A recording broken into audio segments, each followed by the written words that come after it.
Aí, acho que a gente agora está ao vivo. Sim. Tinha uma galerinha esperando aí, eu acho que desde as 8h30 por esse papo também. Uhum. Opa, já tem gente aqui já. Deixa eu só ver aqui se está funcionando, tudo certinho. Okay. Opa. Foi? Uma galerinha esperando aí, eu acho que desde as 8h30 por esse papo também. Uhum. Opa. Acho que está repetindo aqui, peraí. Tá. Só ver aqui se tá. Você tá vazando esse som aí, né? Eu estou conseguindo escutar aqui. Então, peraí. Opa. Foi? Peraí. Esperando aí, eu acho que desde as 8h30 por esse papo também. Uhum. Está repetindo aqui, peraí. Tirei o som, acho que agora vai. Estava replicando o som aí.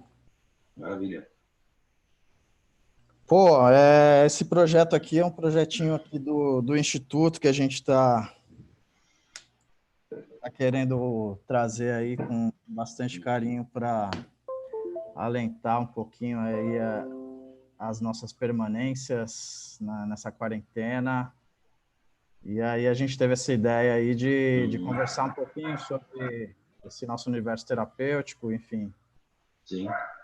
Falar um pouquinho aí de terapia, de Reich, Lowen, Freud, enfim, tudo que vier, que possa trazer um pouquinho de alento para a gente aí nesse tempo. Eu acho que primeiro é falar um pouquinho aí de você, né? Falar um pouco aí, trazer um pouco do teu currículo aí, falar um pouco da tua trajetória aí para a gente começar já depois engatar um papo aí para falar o que a gente está vendo também, né? Bom, legal. Legal poder ser a cobaia desse projeto, né? Acho que é uma ideia bem legal nesse sentido, tem tido bastante adesão, acho que é uma forma da gente poder trocar, aproveitando aí, a despeito de todas as complicações e encrencas que pode dar a parte tecnológica, né? Mas fico contente de ser a cobaia e confesso que também estou um pouco nervoso, porque a gente está no meio do furacão, assim, e às vezes fica difícil de poder observar as coisas quando elas estão tão próximas da gente, assim. Mas fico contente, espero que a turma goste. Depois, se puder entrar em contato para colocar críticas, comentários e tal, são sempre bem-vindos.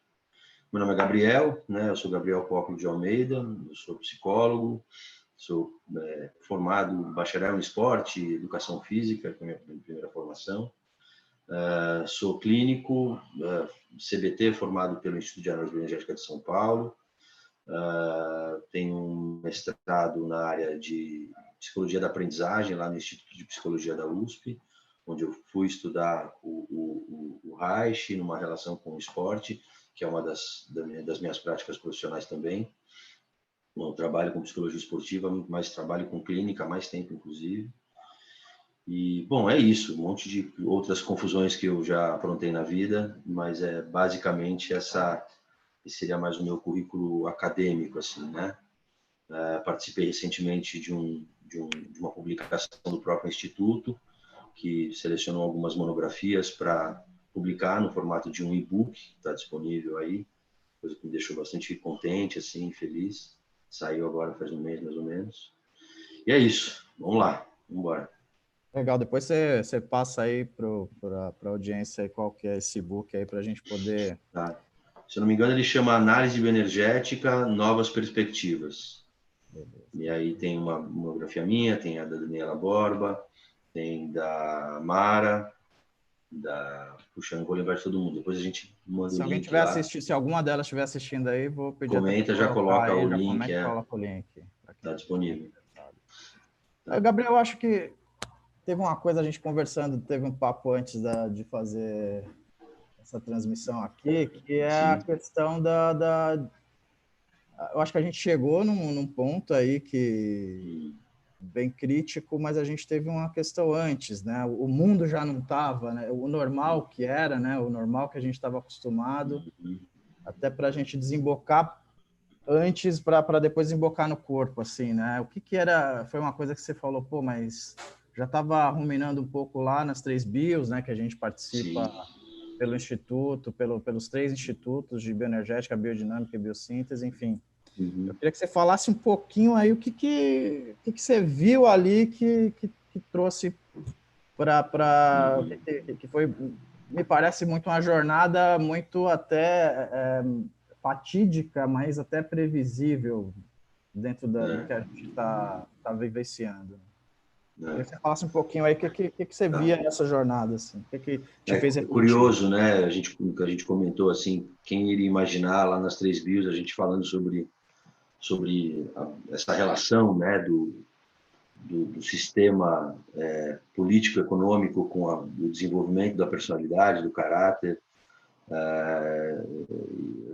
Quem diria que a gente ia imaginar naquela época que isso estaria sendo colocado em xeque tanto hoje em dia, né? Eu acho assim, eu pensando no que eu ia dizer hoje, eu acho que é importante, eu decidi que é importante a gente estabelecer alguns recortes, né? O primeiro deles é pensar, e aí não sei, assim, imagino que está a nossa tribo aí, querida tribo, podendo assistir, mas também imagino que outras pessoas estejam interessadas e acabam participando. O nosso recorte, ele não é no sentido de encontrar soluções, nem fórmulas ou receitas para a gente poder enfrentar o momento atual, nem o momento dos momentos que estarão por vir, até porque a gente não tem uma bola de cristal para saber como é que vai. O máximo das nossas, a gente pode fazer é usar o máximo das nossas habilidades para poder tentar analisar em tempo real o que está acontecendo e propor possíveis soluções e meio que enquanto a gente também é parte desse processo, né?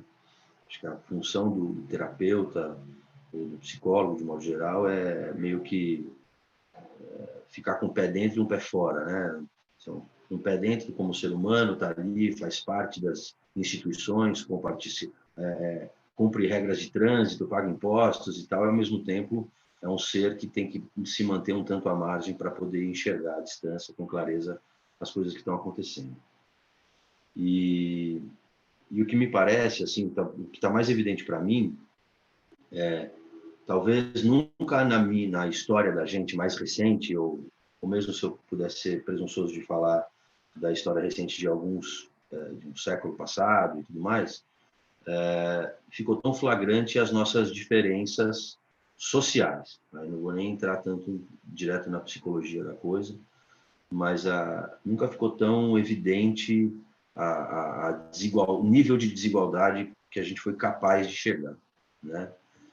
Então, ao mesmo tempo que existe uma situação que nos afeta a todos, né?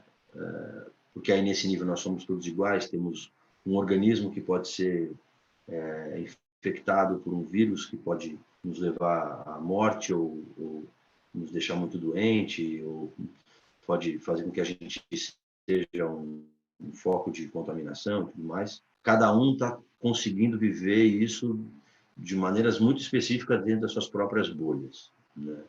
Então vamos pensar a coisa até o título que a gente decidiu colocar, né, do corpo em confinamento. A própria ideia de confinamento parte de um princípio de que existe uma bolha, de que é um número de pessoas, que no Brasil inclusive é um tanto mais restrito em comparação com o restante, que pode ficar confinado, né? Então, me parece que a gente precisa também ter esse recorte de poder entender essa situação toda da pandemia como uma situação na qual essas fraturas na sociedade ficam cada vez mais evidentes, né? E isso, sem dúvida, depois chega numa costura, numa compreensão a respeito de como que os corpos são lidados são compreendidos nesse sistema. Um sistema que a gente tomava como normal, um sistema que a gente tomava como natural, aparece de uma maneira muito evidente como um sistema construído que precisa ser repensado, porque ele nos afeta a todos, né? Até comentando assim, a gente hoje à tarde teve o privilégio de poder ouvir a Liane, né, que é a nossa diretora do Instituto, uma das grandes pioneiras do trabalho de psicologia corporal, de terapia corporal no Brasil, quiçá também no mundo, porque também ela falou muito a respeito das andanças dela e do quanto que ela conseguiu contribuir, abrir caminhos fora do país, inclusive. E uma das coisas que mais me chamou a atenção foi ela falando a respeito do trabalho corporal, trabalho de psicologia, de psicoterapia corporal, realizado em sociedades profundamente marcadas por ditaduras, por sistemas de opressão e tudo mais. Então, o quanto que existe essa relação entre uma estrutura da sociedade, uma estrutura político-econômica e o desenvolvimento das pessoas, né? Eu acho que isso fica cada vez mais evidente. E aí, naturalmente, a gente está falando do Brasil, e então estamos aqui no Brasil, falando de Brasil. Essas rupturas, essas desigualdades, elas se mostram muito mais evidentes, né? É, Muito mais acho que evidentes. esse ponto que você está trazendo aí, até estava pensando um pouco a respeito disso, sobre a gente, na clínica também, né? A gente se deparar não só quando até a gente tinha falado de corpos e tal, e eu pensando, e foi uma coisa que eu dividi com você antes também, tem o corpo no confinamento e tem esse corpo que né? Tá tendo que ir Tem que para a tá rua, né? tendo que se lançar, né? Um corpo que está tendo que ir para a rua aí meio que obrigado aí até em meio a uma disputa também que leva para um campo político onde, né, tem essa questão da luta de classe também. Então, na nossa clínica vai surgir muito disso, Sim. né? De se deparar com esses corpos depois de tudo isso, passado desses corpos que se colocaram em confinamento, né? Que puderam se colocar em confinamento, e os corpos que tiveram que enfrentar esse perigo aí que também está causando algo terrível, né? Em termos de sensações, em termos de sentimentos. Né? Então, tem essa perspectiva de clínica aí que vem pela frente depois que, né, que isso passar de alguma forma. E aí tem a questão de como a gente aborda em relação à situação como um todo e o quanto fica ressaltada a importância da gente compreender a realidade social, cultural, onde as pessoas que a gente atende estão inseridas, né? Tem uma anedota muito curiosa e que levou a grandes transformações no sistema de atendimento psicossocial que o Instituto promove há bastante tempo, né? Eu fico até assim, não posso falar em nome do SAPS, porque participei do SAPS um pouco, a gente tem gente muito mais habilitada para falar isso, também tem publicação delas e tudo mais, mas existiu uma anedota no tempo que eu participei das supervisões, na qual um paciente, que era um paciente de uma condição social menos favorecida, de classe baixa e tudo mais, comentando a respeito do sentimento de se sentir invadido pela família, a família me invade bastante e tal.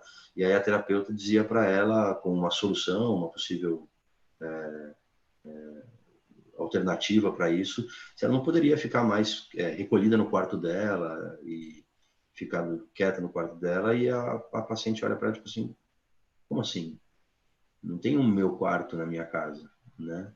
Então, mesmo que existem situações sociais, no Brasil, mas evidentemente, mas também fora, na qual a própria ideia de confinamento chega a ser ofensiva, porque não há como você confinar. Se o cara mora numa casa que tem lá 3, 4 quartos, e aí cada um pode ficar num canto e tudo mais, existe quintal e tudo mais, o confinamento ele tem lá seus impactos, mas existe a possibilidade disso, né? Mas não é essa a realidade de grande parte das pessoas. E aí, mais do que simplesmente ficar fazendo aqui uma fala a respeito dessa situação, que em muitos aspectos a gente já sabe, e essa situação está evidenciando, a gente precisa entender essa relação que é trazida desde lá do nosso tio Reich, né? Dessa profunda conexão entre a estrutura, o tecido social e o psiquismo das pessoas, o desenvolvimento das pessoas, né? Desenvolvimento daquilo que a gente conhece como caráter, da personalidade das pessoas, a forma como elas lidam umas com as outras e tudo mais. Então, o que a gente observa, e aí pegando um pouco nesse ponto dos corpos, né? É curioso imaginar que as pessoas que podem proteger mais os seus corpos são aquelas que precisam de menos do seu corpo para trabalhar, né? Então, essa é uma separação que é um tanto cartesiana, se a gente for pensar, de profissões, de atividades e de pessoas que ocupam lugares sociais cujo espírito, conhecimento qualificado e especializado são mais privilegiados e podem, portanto, proteger mais os seus corpos do que aqueles que dependem dos seus corpos para trabalhar, né? Que estão aí tendo que se arriscar a se contagiar e, inclusive, como uma ameaça e um risco para toda a família, né? Sim. Então, é preciso que a gente entenda, nesse sentido, tanto do ponto de vista da forma como lida com o nosso corpo, como a forma como a gente lida com essas separações sociais, o valor que o corpo tem para a sociedade, né? O valor que o corpo tem para a sociedade, né? Porque aquilo que é chamado de trabalho braçal, ele é sempre visto como algo de menor valor, tanto é que ele recebe menos e assim por diante, né? Então, o corpo tem menos valor do que a mente, do que aquilo que é o conhecimento de modo geral. Logo o corpo que é o nosso, Exato, o nosso ponto de exato. contato. É o nosso ganha-pão, Com esses né? pacientes também. Que é o lugar, né? O lugar da nossa intervenção, o lugar do nosso entendimento do que é ser, né? Do que é existir. A gente existe a partir do nosso corpo, né? Então, o valor que a gente, como sociedade, coloca para ele. Isso é uma coisa que me chamou bastante a atenção, né? Esses corpos que precisam ser modelados de uma determinada forma e assim por diante, né? São coisas que já vinham sendo, né, estabelecidas, né, desde um momento na história em que o corpo ele precisava ser escondido, né, porque é a sede do pecado, porque é a sede da danação, né, daquilo que não é da nobreza, da divindade, do superior, do apolíneo, né, ele é a sede do dionisíaco, dos prazeres mais baixos, profanos e tudo mais, para um lugar onde esse corpo tem que ser exposto só que de uma determinada forma. Não deixa de continuar sendo uma forma de controlar esse corpo, né? Então, o corpo é uma coisa que a gente tem que controlar, seja individualmente, na forma de dietas, exercícios e movimentos e assim por diante, até na forma de aquilo que dedica ao corpo, eu tenho que mandar para a rua, correndo o risco que for, porque precisa do corpo como coisa, né? O corpo como uma coisa que não tem espírito, né? Isso era muito claro na época da escravidão brasileira, em que o escravo era visto como uma propriedade, ele não tinha espírito. A própria igreja dizia que podia se escravizar aquelas pessoas porque elas não tinham espírito, elas não tinham alma, então elas eram tratadas como animais que não têm alma, né? E isso, em certa medida, se reproduz nesse mundo mais neoliberal que a gente vive hoje em dia, né? Isso tem um impacto muito grande. É muito, muito comum a ansiedade, a angústia dos pacientes no consultório em relação às suas dietas. Eu preciso perder peso, ou eu preciso me fazer mais atraente, ou eu preciso me movimentar, falar, me comportar, eu preciso desempenhar de acordo com alguma coisa que é pré-estabelecida, né? E isso tem impactos muito fortes, e na medida em que a gente vive uma situação aí pensando no recorte específico do que a gente está vivendo, né? Da possibilidade de eu, com você, com uma porção de gente, imagina com as pessoas que estejam nos ouvindo, de que a gente pode ficar confinado, tem uma questão que é muito interessante, que é esse aspecto simbólico de voltar para casa, né? Sim. Eu tenho que ficar em casa. Fique em casa, virar hashtag fique em casa. O ficar em casa, o que significa o ficar em casa? Não é ficar só aqui preso e protegido entre as minhas quatro paredes, ou sei lá, os portões da minha casa. Significa eu ter que estabelecer um contato radical comigo mesmo, né? E eu acho, sinceramente, que é uma pena que isso não possa ser uma experiência para todo mundo, entende? Você está falando de um assunto que eu tinha visto também como jornalista, tenho que acompanhar obrigatoriamente o noticiário para poder ir lidando, né, com o meu dia a dia. E teve um dado muito interessante que veio principalmente da Ásia, né, que passou pelo confinamento primeiro, né, o pós-confinamento, um número muito grande de divórcios, né, essa coisa de das pessoas, de repente, estarem ali com as pessoas casadas, às vezes há anos e tal, e aí ser obrigado a ficar o tempo todo com aquelas pessoas. E eu fiquei até me perguntando, poxa, essas pessoas não se conheciam, né? Cheguei a pensar, falei, essas pessoas não se conheciam, né? Então, não se conhecer, não conhecer o outro, né? E eu acho que isso possibilita também, não, claro, tirando toda a tragédia, mas também essa possibilidade dessa introspecção e também de lidar com essa angústia, né? De voltar para a caverna, como você está falando. Porque aí, assim, pegando bem por aí, assim, se for o gancho do que a gente discutiu lá na fala da Maia, né, que foi genial no Congresso das Três Bios, né, no encontro das Três Bios em dezembro, que tem um pouco dessa relação de um excesso de liberdade, um poder de liberdade tão grande que faz com que, pela quantidade de opções, a gente não consiga realmente escolher e, portanto, não consiga nos definir. É um pouco aquela coisa, né? Eu chego no mercado, tem tanta marca de iogurte, né? Então, qual que é o iogurte que vai melhor definir a minha identidade, né? Então, qual é o carro, a marca de carro, a cor de carro que melhor combina comigo, né? Então, assim, quem é esse ser que cresce nesse ambiente com tanta, ao mesmo tempo, tanta liberdade e junto disso, uma necessidade de se provar o tempo inteiro como alguém que vale a pena existir, né? Ela falava de uma coisa muito que eu achava muito interessante, que é parece um tanto uma substituição da ideia de superego por um ideal, né? O superego não deixa de ser uma forma de ideal de si, mas positivando o superego, não como um elemento de castração, de proibição, de impedimento da liberdade, mas como um ideal a ser atingido, né? Essa substituição do sentimento de comunidade, né? A gente até observa isso nos núcleos familiares. A gente tem 100 anos atrás era muito comum viver 3, 4 gerações dentro de uma mesma casa. Hoje em dia lá é papai, mamãe, filhinhos, fechadinhos, e muitas vezes tem pouco contato até com o vizinho ou com os parentes e tudo mais, né? Esse ultra individualismo, né? Faz com que duas coisas aconteçam. É preciso que você se prove o tempo inteiro, enquanto indivíduo, o valor da sua existência, e isso demanda a existência de alguém que reconheça esse valor.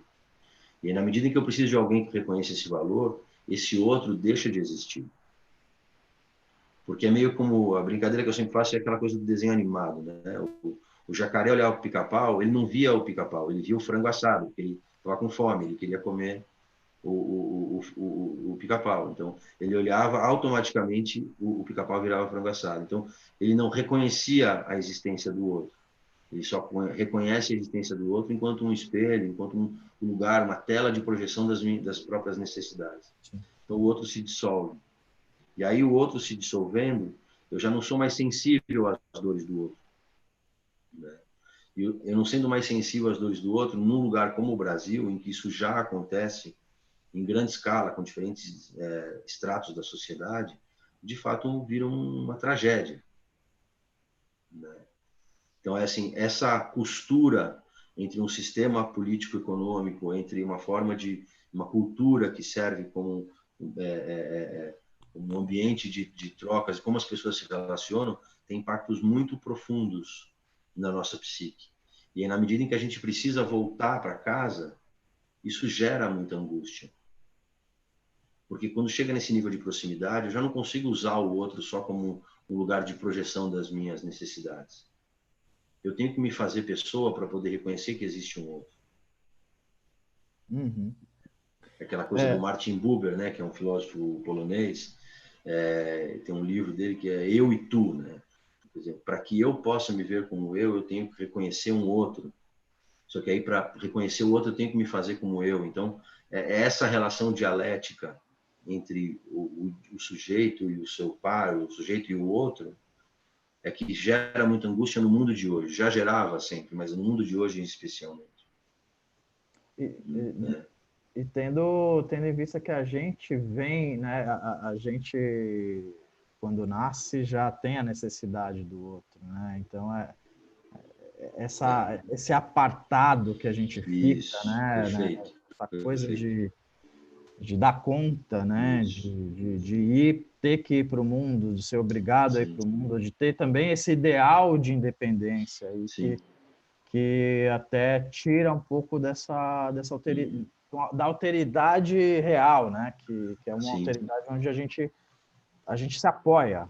Né? A gente, desde pequeno, acho que é o animal mais frágil no sentido de poder ir para a vida, né? Então, a gente perder essa questão do afeto tão genuíno que o ser humano precisa ter para poder ir para o mundo, né? E eu acho que cada vez mais a gente está entrando aí numa coisa onde fica muito, assim, o sentimento que eu fico muito é dessa desolação mesmo, né? Da gente olhar e ver o incentivo ao castigo do outro, incentivo ao outro se arriscar no meu lugar, o outro ser colocado lá, enfim. Então, tá bem complicado nesse sentido. Eu queria só começar a trazer aí um cara que a gente curte bastante, que eu acho que você citou ele aí bem rapidamente também, eu fiquei me pensando também, eu queria ouvir você dizer, eu queria ouvir de você o que você acha que ele estaria achando disso tudo, né? O nosso titio Reich. O que você acha que ele, olhando para tudo isso e ancorado em vários temas, né? Desde a peste emocional, a própria questão do fascismo, que tanto ele falou. O que você acha que o Reich estaria olhando para esse cenário e acrescido ainda dessa questão da pandemia e ele também lidando com o corpo nisso tudo, né? Como é que você acha que seria esse contexto? Que ele estaria com que sentimento, né? A brincadeira seria que ele diria, eu avisei, né? Sabe? Eu avisei, eu adverti todo mundo e tal.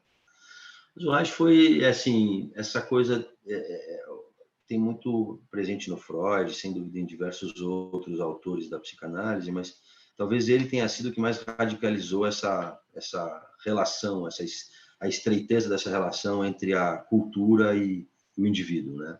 Tanto que chega num ponto em que ele, não é que ele exatamente desiste, né? Mas ele em par e passo com o trabalho clínico individual dele, ele passa de alguma forma a tentar atuar politicamente para, em certa medida, curar a sociedade, né? Ele entende a aflição neurótica como uma epidemia, tal como se a gente vê hoje, né? Então a intenção dele era encontrar algum tipo de cura para que as pessoas não neurotizassem tanto. E ele encontrou essa cura na possibilidade de transformar a sociedade, né? Então, em certa medida, ele diria assim, eu avisei, né? O cara que mais contribuiu, pelo menos na minha opinião, sem dúvida que é uma opinião tanto enviesada, porque é o cara que eu mais me dediquei a estudar, dentro da psicanálise, é essa visão dessa relação entre a estrutura social e o desenvolvimento do indivíduo. Com relação à coisa da peste emocional que você comentou, eu acho que é interessante porque, assim, e a gente observa isso nessa polarização, né? Uma coisa que ele fala que é muito legal, assim, a respeito para a gente compreender da peste emocional é que, assim, a peste emocional, uma das coisas que melhor descreve ela é a total e profunda intolerância ao diferente. Então, pescando aqui dessa sua fala que achei muito legal, assim, em relação a o ser humano é o animal, é o mamífero que nasce mais dependente da sua comunidade para sobreviver, né? Então, há quem diga, inclusive, que esse nível de dependência, de fragilidade ao nascer, é o que fez com que a gente se organizasse melhor como comunidade, como bando, e permitisse uma maior evolução e a gente se espalhar pelo mundo todo, né? Um animal que melhor coopera, né? Um outro animal desenvolveu uma linguagem tão sofisticada e rebuscada quanto a gente, um animal capaz de simbolizar e abstrair como a gente, assim por diante, né? Então a gente tem essa profunda necessidade de pertencimento. Quando você associa uma profunda necessidade de pertencimento a um profundo individualismo, isso, em certa medida, é receita certa para o radicalismo. Por quê? porque aí eu vou em busca das pessoas que reconhecem e reforçam aquela frágil identidade que eu tive que desenvolver. Eu passo a desenvolver minha individualidade, minha identidade, não a partir dos meus sentimentos, ou seja, eu sou o Gabriel, eu me sinto o Gabriel, eu tenho sentimentos, sensações corporais, eu tenho um tamanho, eu me movimento, aí eu me sinto e eu percebo que eu existo a partir disso. Não, eu existo a partir do reconhecimento alheio. Isso existe, claro, para todo mundo, mas isso é muito flagrante nos dias de hoje. Quando você associa isso a uma necessidade muito grande de pertencer, isso faz com que eu vá buscar cada vez mais gente que reforce aquela proto-imagem ou pseudo-imagem que eu tive que desenvolver para mim, né? Ao mesmo tempo em que eu ataco ferozmente aquele que contradiz essa identidade que eu tive que desenvolver, né? Eu até anotei aqui, eu estou, né, tentando me preparar para a importância da ocasião, fiz algumas anotações, mas ele diz assim, ó, os indivíduos afetados por peste emocional não toleram opiniões que ameacem a sua couraça, né, que é esse conjunto nosso de defesas, ou que desmascarem os seus motivos irracionais. Então, é uma profunda e radical intolerância ao diferente, né? Então, é isso, assim, a gente vê isso na política atual, não só no Brasil como fora, né? De que o outro é atacado simplesmente por ser outro, né? E ele é atacado por ser diferente, né? Então, essa é uma coisa que é muito importante, assim, porque, veja, eu vejo também aí, trazendo a conversa para a clínica também, a necessidade que as pessoas têm de se ajustar, de se adaptar. É muito comum se ouvir, mas isso é normal, né? A pessoa está falando de uma coisa muito particular dela, muito singular dela, e ela pergunta para você, como terapeuta, mas isso é normal? Ou seja, existe uma necessidade muito grande de fazer parte da norma, né? E o curioso é, de um lado você tem uma demanda de parte da população, se não me engano, o número que metade da população de São Paulo conseguiu se confinar, né? A outra metade não tem condição. 50%. 50%, que agora ele está tendo, é um dado bem fiel esse, né? Em função do traqueamento aí dos Do celulares. tratamento do celular. Chegou a 59%, geralmente no final de semana aumenta um pouco mais. E depois, até porque é a questão também que tem muita gente que ainda tendo que trabalhar. Sim, sem dúvida. E aí eu tenho que, podendo ficar em casa, né, eu entro mais em contato com aquilo que eu sou de fato, né? E aí a questão da norma, ao mesmo tempo, foi para as cucuias, né? Está sendo questionado tudo, o que é de fato normal, né? Então aí você passa a ver um aspecto crítico, que eu, da minha parte, acho sensacional, de ver o quanto que a natureza consegue se regular com uma maior ausência da atividade humana. Os rios estão mais limpos, a Baía de Guanabara tá limpa, o ar, o céu, o pôr do sol. Fica todo mundo maravilhado de perceber o tamanho do impacto da sua ação, porque é isso, né? Se eu já não considero mais a existência do outro, se eu não estou mais sensível à existência do outro, a natureza, afinal de contas, é bíblico, né? Deus deu a terra para gente, então eu faço com a terra o que eu quiser, porque a terra é minha. Eu vou lá, finco uma bandeira de que a terra é minha. Essa relação do homem com a natureza enquanto propriedade, essa relação do homem no seu corpo enquanto propriedade, o corpo já não é mais dono o homem já não é mais dono do seu corpo, porque esse corpo pode ser atacado e contaminado e esse corpo pode morrer, né? Ele não é mais dono desse corpo, né? Você falou um pouquinho aí da questão trazendo para a clínica um pouco. O que você está notando aí de demandas? Eu tenho percebido também muita, né? Ultimamente as pessoas, acho que até particularmente eu também tenho sonhado bastante, né? Hoje até mais cedo na aula que eu acompanhei da Odila, da nossa professora aí no Instituto, a Odila Veiga, falando a respeito da questão, né, do inconsciente, agora está trabalhando bastante, né? O psiquismo está funcionando, que é uma beleza. o que está surgindo aí? Qual que você acha que estão sendo os desafios do momento, assim, que você tem visto na clínica aí aflorar? Eu acho que eu, particularmente, nas últimas semanas já notei aí alguma coisa já bem ligada a essa questão do psiquismo, né? Da questão do inconsciente vindo através de sonhos que trazem a angústia, né? Toda que está sendo vivido, né? Eu até fiz um paralelo no qual a questão está tão... O lado de fora tá tão, né, tá tão diferente ou tão sem a gente conseguir fazer uma representação clara dele que a gente está tendo até o psiquismo está trabalhando muito mais tempo para elaborar tudo isso, né? Porque é tão irreal o que a gente está vivendo para fora, né? Esse medo constante, esse contato constante com as nossas angústias.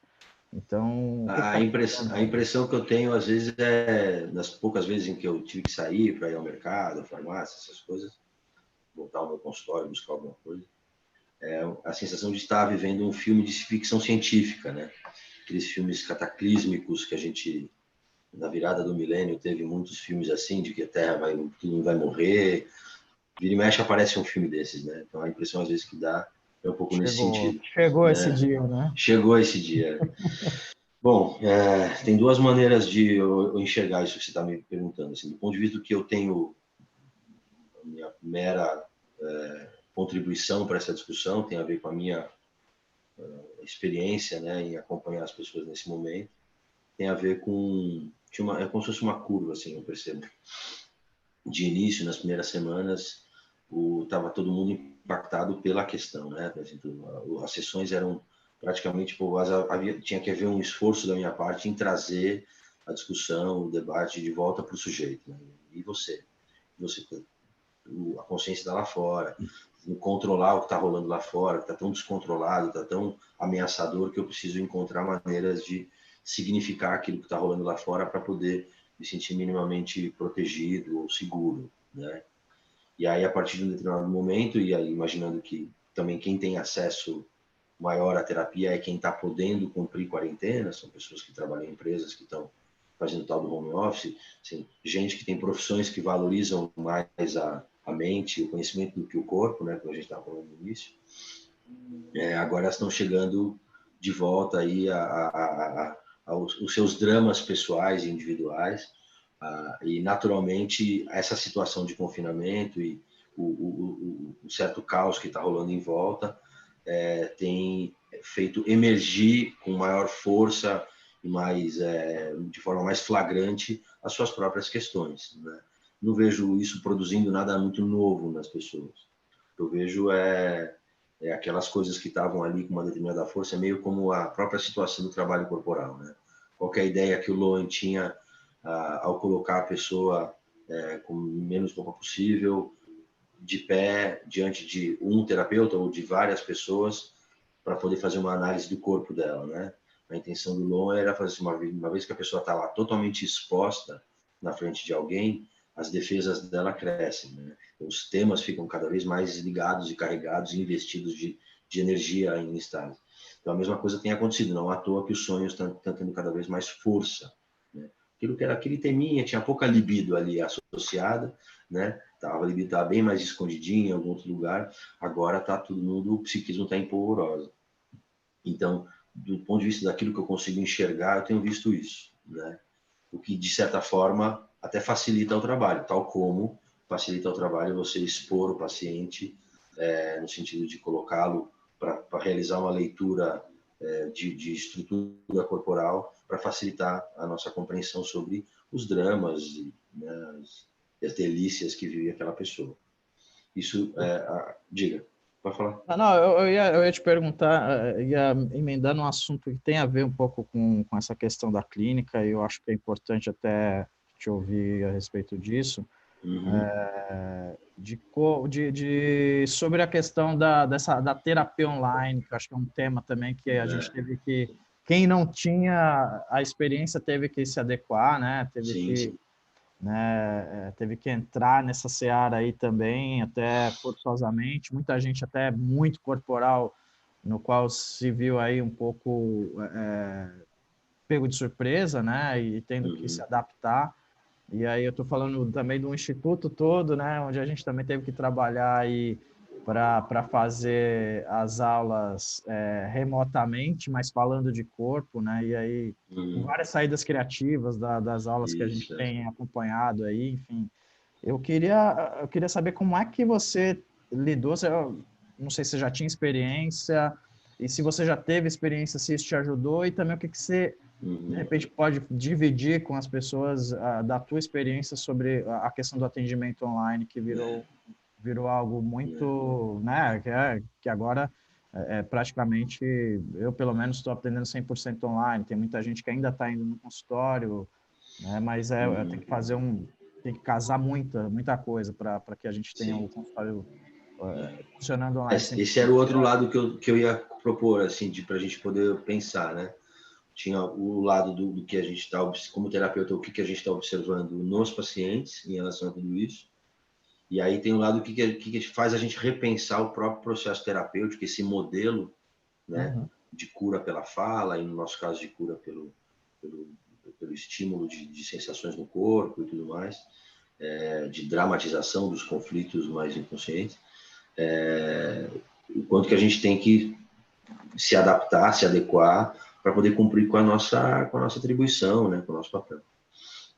E você falou uma palavra que eu acho que é bem por aí, assim, criatividade. Na própria fala da Liane hoje, todo mundo ficou assim, né? Porque aí a mestra está falando que está montando um caderno de exercícios, né? Todo mundo fica ali, eu quero saber qual que vai ser, que exercícios que são. Então é isso, assim, tem um estímulo à criatividade, as nossas possibilidades de intervenção no organismo, né, no corpo, estando à distância, né? A gente tradicionalmente sempre confiou muito na nossa capacidade de presença, de toque, de manipulação para estimular, né, alguma reação emocional, fazer algum tipo de estimular algum tipo de reação por parte da pessoa. Fazer isso à distância requer criatividade e muito mais sensibilidade. Eu tenho percebido, aí falando como terapeuta, um nível de dificuldade muito grande em fazer o atendimento online.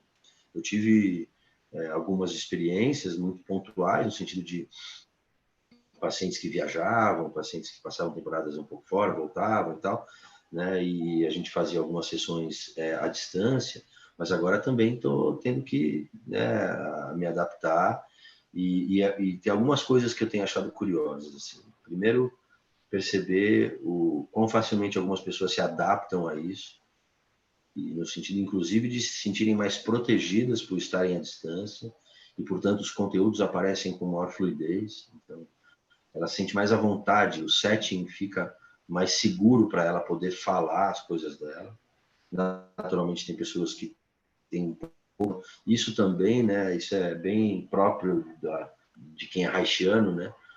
A gente tem que incluir o elemento da distância no setting e entender as reações de caráter de cada paciente. Então, vai ter paciente que se sente mais seguro, mais à vontade por estar na casa dele, deitado no sofá, às vezes, no próprio quarto. E vai ter o paciente, eu tive pacientes, por exemplo, que o cara, eu atendi, ele estava longe, assim, eu não queria fazer a distância, eu não quero que seja no meu quarto, porque eu não quero que você veja meu quarto. Vamos entender isso. Isso é um elemento de caráter, porque você não quer que eu veja o seu quarto, e assim por diante, né? Uma outra coisa que é super interessante eu não sei que tipo de tecnologia se usa, né? Mas essa que a gente está usando aqui, que é o Zoom, é uma tecnologia na qual eu estou falando e se eu quiser, eu consigo me ver. Sim. Então, é como se o cara estivesse fazendo terapia com um espelho na frente dele, literalmente.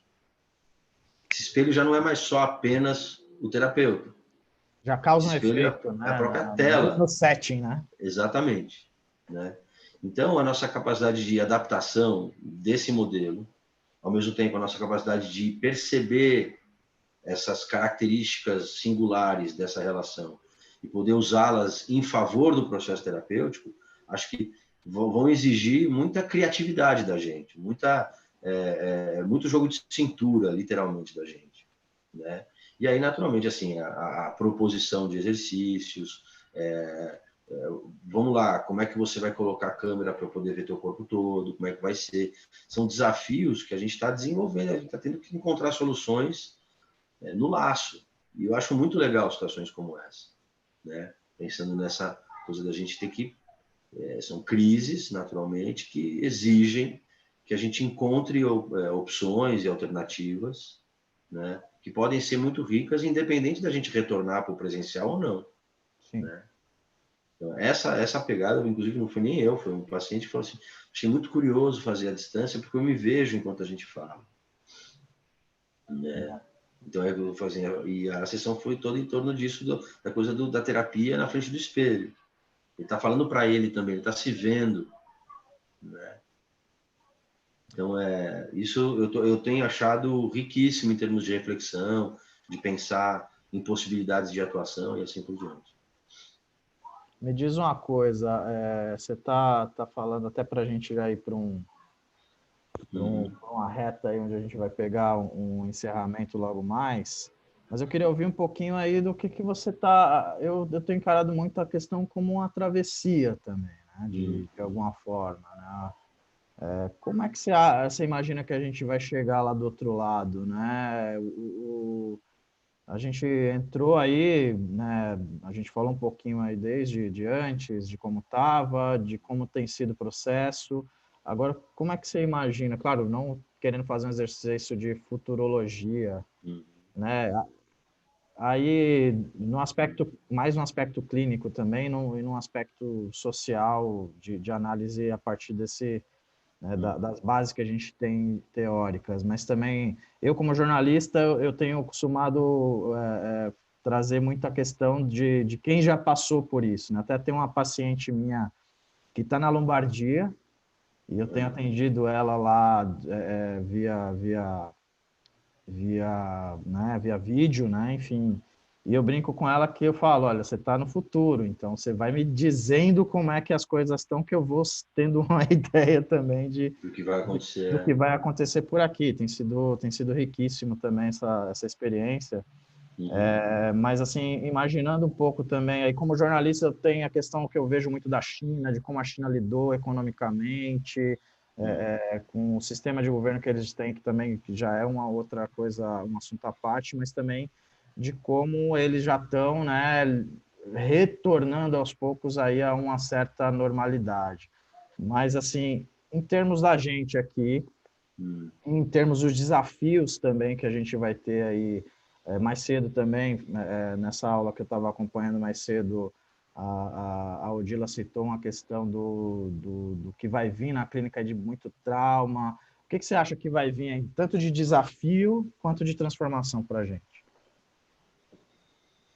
Me fez lembrar das primeiras aulas, os primeiros contatos que eu tive com a bioenergética foram feitos junto de um grande amigo meu, que é o Felipe, que é filho da Miriam, que é uma das também precursoras, junto da Liane, da análise bioenergética aqui no Brasil, uma das primeiras e tal, e eles trouxeram o Rainer. O Rainer vinha dar aula aqui, e aí eles conseguiram pedir para o Rainer ficar mais uma semana, e o Rainer deu um workshop, e a gente era tudo neófito nisso, né? Era neófito na psicologia, meu primeiro ano de faculdade de psicologia, e eu me lembro dele falando dessa imagem, né? De ir para o corpo ou ir para a emoção é um mergulho no desconhecido, é se colocar na frente do abismo e se soltar, né? Tendo que ter a segurança por um lado e ao mesmo tempo não tendo, mas e aí esse que é o exercício de fato, né? À medida que você se lança no abismo e você percebe que você não vai morrer necessariamente, você não vai se espatifar lá no chão, né? Que você pode voltar para o teu lugar de segurança, que é o teu caráter, a tua estrutura de personalidade, o quanto que isso é essencial, não só para o trabalho terapêutico, mas para a vida de modo geral. Então, a questão dos traumas, tem o elemento do luto, né? Você mesmo, na conversa que a gente teve, nos apontamentos que você colocou, que é algo que algo a se considerar também, esses funerais à distância, né? As pessoas não podem ser veladas e Esse por luto sem aí. despedida, né? Se não Um tem uma luto despedida, se não pode ver o corpo e tudo mais. Que é uma coisa também um tanto cultural nossa, assim, de ver o corpo morto e tal. Mas, de qualquer forma, esse elemento de se lançar no desconhecido, eu acho que é algo que a gente está tendo que viver já agora, né? Porque essa ideia de travessia, eu gosto muito dela, eu acho ela muito poética, muito bonita. Mas eu não sei o quanto que é de fato uma travessia, eu não sei o quanto a gente só, na verdade, está em contato com a ideia de que a gente está atravessando o tempo inteiro. Não é uma travessia agora, é um período de quarentena. Assim, a impressão que eu tenho, quando eu abri o portão da minha casa e saí para tocar minha vida normalmente, não vai ser mais normalmente, não vai ser mais o mesmo mundo, porque vai levar bastante tempo para a coisa voltar à normalidade. Vai ser tanto tempo que quando voltar não vai ser mais a normalidade que a gente conhecia, né? Eu vou te dar um exemplo claro. Semana passada eu estive lá, eu sou psicólogo lá no São Paulo Futebol Clube, né, na categoria de base, nas categorias inferiores, né, no sub-20, e a gente estava lá conversando, participando de uma reunião para definir os próximos passos e tudo mais, né? E aí o nosso diretor lá levantou uma lebre, achei muito perspicaz, inclusive, de como seria esse retorno, né? Não só do ponto de vista operacional, assim, de quem vai voltar para quem vai ficar, mas assim, eles voltam, vão ficar alojados ali, eles vão ter que dormir no mesmo quarto. E aí? Vai ter acabado a quarentena oficialmente, aquela coisa, né? Até hoje, se não me engano, se estendeu, né? Mas de qualquer forma, um dia vai ter que parar essa quarentena, né? E aí o que vai acontecer? As pessoas não vão se cumprimentar mais, as pessoas não vão mais se abraçar, as pessoas não vão mais se encostar umas nas outras. Como é que vai ser isso, né? As próprias crianças brincar, né? Exatamente, Contato, sabe, enfim, né? Coisas que fazem parte isso da você vê, afetividade isso, humana, né? e por um bom tempo, né, os caras que estão aí mais à frente do negócio, ajudando a gente a compreender o que está acontecendo, né, os biólogos, os epidemiologistas que estão falando a respeito disso com mais propriedade, dizem, teve um até que foi no Roda Viva e disse, ó, o mundo como a gente conhecia já não vai ser mais, já não existe mais. O mundo mudou. Ele não vai voltar. Então não é uma travessia de um lugar ao outro. A ideia de travessia, se for para a gente usar essa ideia de travessia, uma travessia assim, são barcos vikings navegando na neblina, são os barcos dos portugueses e espanhóis desbravando o desconhecido, para chegar em terras que eles imaginavam que teriam monstros e assim por diante, né? Então são coisas muito importantes a gente levar em consideração. A gente não tem ideia do que vai acontecer lá na frente. E então, como é que a gente lida com isso? Se é que a gente tem que lidar de alguma forma, mas como é que a gente entende esse lidar com o desconhecido na nossa vida, no nosso corpo, por exemplo? Porque ele ele é similar, se ele não é um correlato direto desse receio do desconhecido que está para a gente num simples exercício que o Loen ensinou para a gente, que é você parar na frente de um colchão e ficar ali na beira de cair. E o que acontece quando você está na beira de cair? A gente está na beira de cair. Então a gente está por enquanto resguardado aqui, mas em certa medida estamos à beira de cair, né? Assim, como que a gente vai lidar com essas coisas e o quanto isso pode ser útil para a gente? Porque uma coisa também que eu me coloco muito como, sei lá, princípio assim para meu papel tá sempre muito atento à história do pé dentro, pé fora, tá sempre muito atento para não me tornar uma pessoa que está ali simplesmente ajustando as pessoas para que elas vivam felizes em sociedade, né? Porque muitas vezes não é essa a questão. O Reich não fez isso. O Reich começou a perceber que a questão era cultural na medida em que ele foi trabalhando analiticamente, né, o corpo. Isso, se pensar historicamente, foi lá na frente. Bem antes, quando ele era um psicanalista de divã. Ele foi percebendo que as pessoas iam chegando num nível de potência, né, que era o que ele usava, a potência orgástica, capacidade de se entregar para o desconhecido, se entregar para o nada, né, se lançar no reflexo orgástico.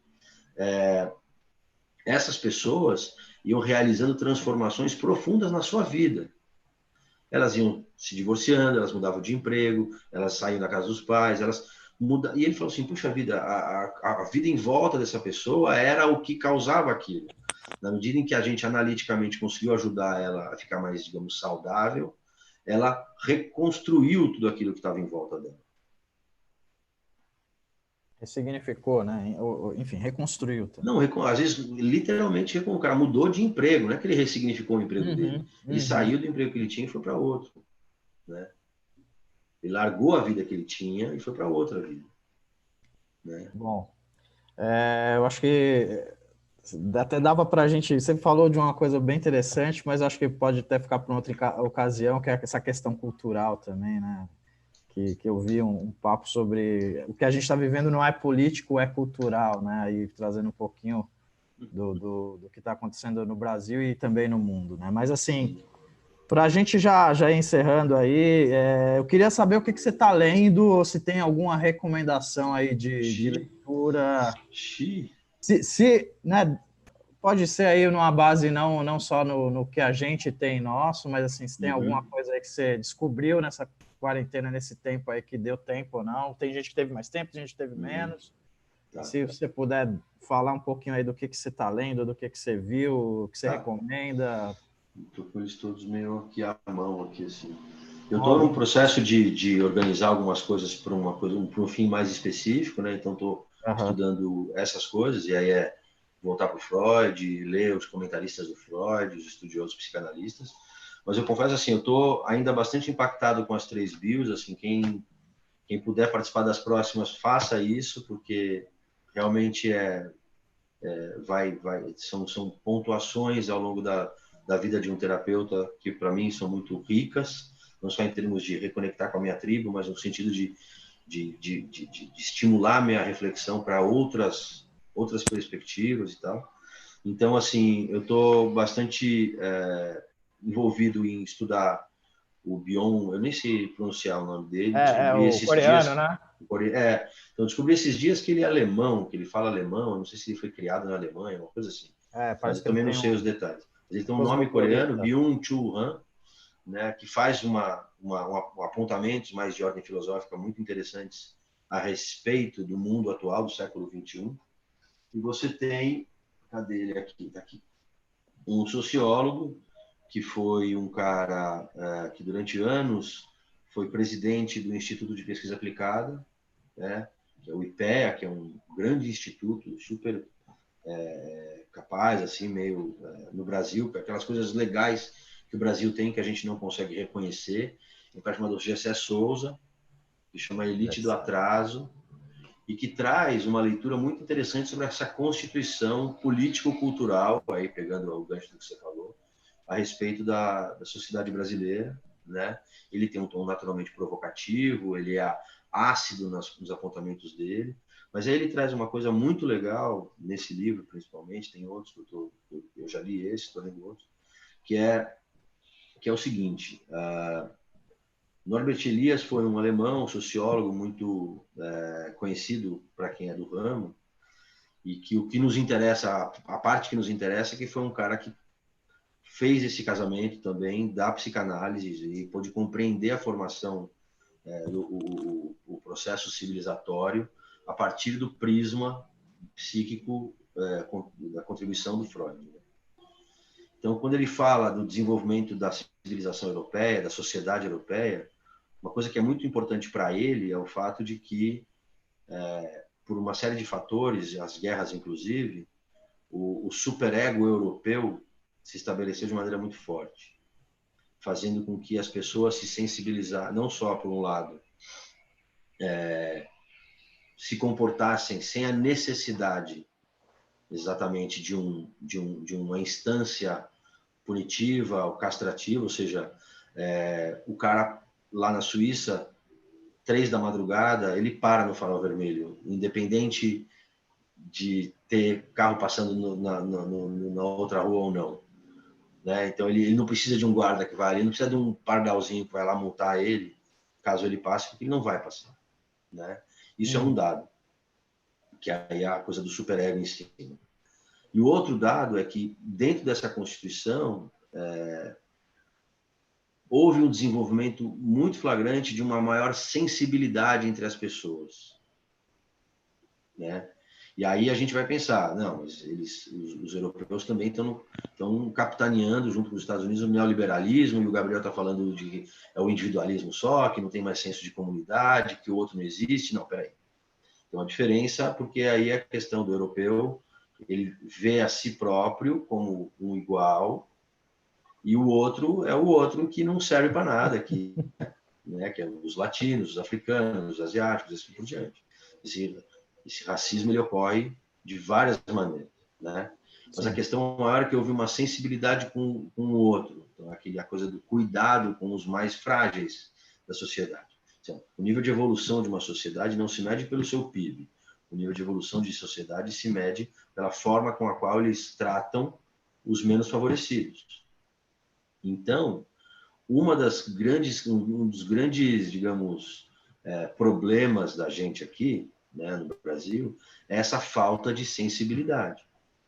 O cara tá na rua porque ele é vagabundo, é o cara que ele tem essa vida porque ele mereceu ter essa vida, porque ele não trabalhou o suficiente, e se glorifica os esforços de negros e de gente que ascendeu socialmente, esse tipo de coisa.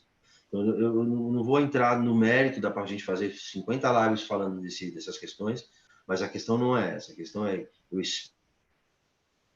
que nesse novo mundo que a gente não conhece, que a neblina ainda não está deixando a gente ver, tem algumas pessoas, né, que tentam se colocar ali no alto do mato para ver mais distante, ver onde a gente vai chegar, mas a gente não sabe ainda onde vai chegar. Mas a minha esperança é que quando a gente chegue, se a gente vai chegar em algum lugar mesmo, né, que mundo é esse que a gente vai encontrar quando a gente abrir a porta de casa, que seja um mundo em que a gente esteja mais sensível com as dores dos outros. Tomara. Muito flagrante no começo dessa quarentena, muito flagrante a fala de algumas pessoas que trouxeram de forma muito radical e agressiva esse total descompromisso com as dores dos outros. Alguns vão morrer só. Então a economia não pode parar. Que é toda essa relação do sujeito da sociedade versus o sujeito da economia, que é o sujeito como membro de uma comunidade, como integrante de uma tribo, né? O sujeito enquanto consumidor, mero consumidor, né? E mera força de obra, força de trabalho e tal, né? Mão de obra e tudo mais.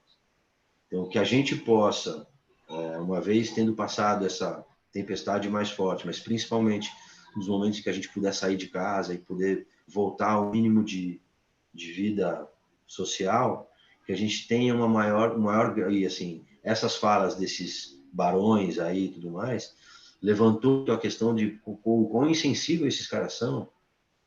Né? A vida é um valor, não só para mim e para minha família, é um valor para todos. Né? Toda a vida conta.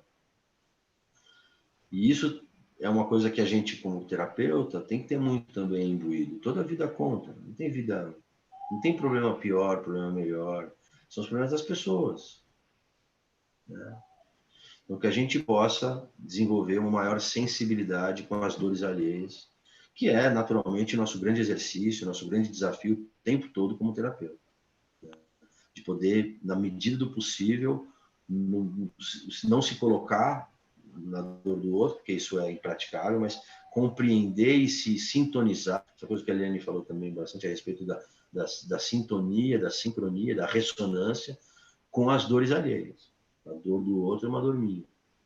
Até finalizar, tem uma frase do Terêncio, que é um poeta romano, que diz assim: eu sou homem e, portanto, nada do que é humano me é estranho. Né? Então, a humanidade toda vive em mim. Então, que eu seja capaz de reconhecer a humanidade no outro, em todos os outros, até naqueles que não parecem comigo. Então, É isso. Ia pedir a Obrigado. frase, eu ia pedir a frase e você deu ela de presente.